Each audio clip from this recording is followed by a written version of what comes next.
Hey, good morning. In this video, I'm going to show you how to build these canvas frames. I like to call these my 5-minute frames because you can build one in about 5 minutes. They are simple, but yet very durable.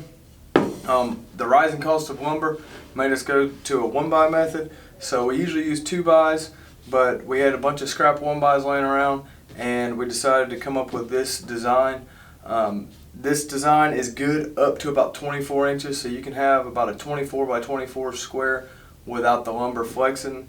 But like I said, very easy, very simple, and can save you a lot of money instead of ordering frames off of Amazon. So first I started the table saw, just ripping my board down to 3/4 of an inch. This is a scrap 1x10. I can make 2 frames, 5x7 out of this small piece of wood.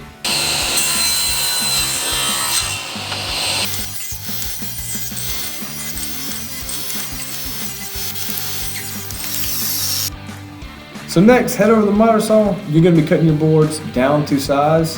When you're cutting your boards down to size, I cut my long side 7 since I'm building 5x7 frames right here.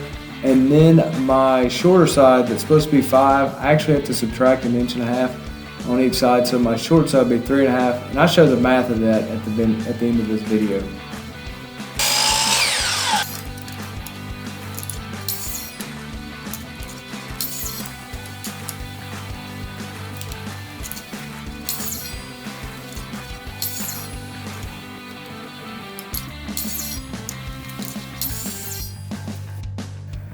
So right here, I am still at the miter saw. I am cutting my angled supports for the corners. It's going to be at a 45-degree angle.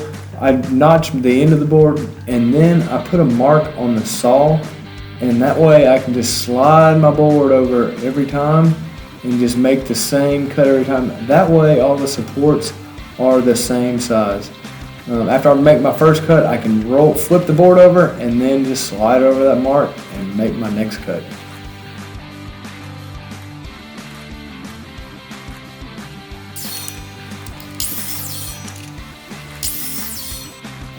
Here I am, got all my pieces cut out. Now it's time to nail and glue. I like to use a brad nailer because the glue is doing all the work, and pretty much you're just tacking these together while the glue dries. And a brad nailer usually does not split your board. I've had a finish gun split the board with these 1-bys, so that's why I prefer a brad nailer.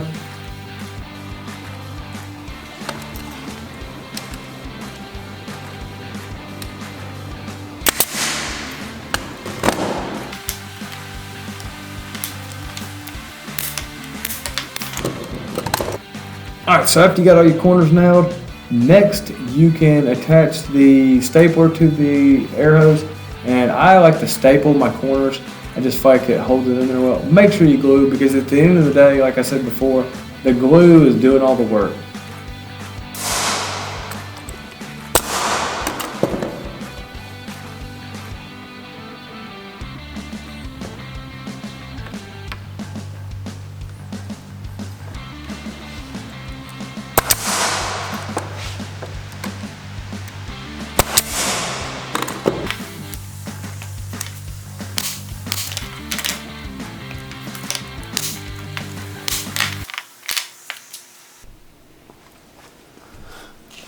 Alright, so you're going to have to do just a little bit of math when you're building these frames.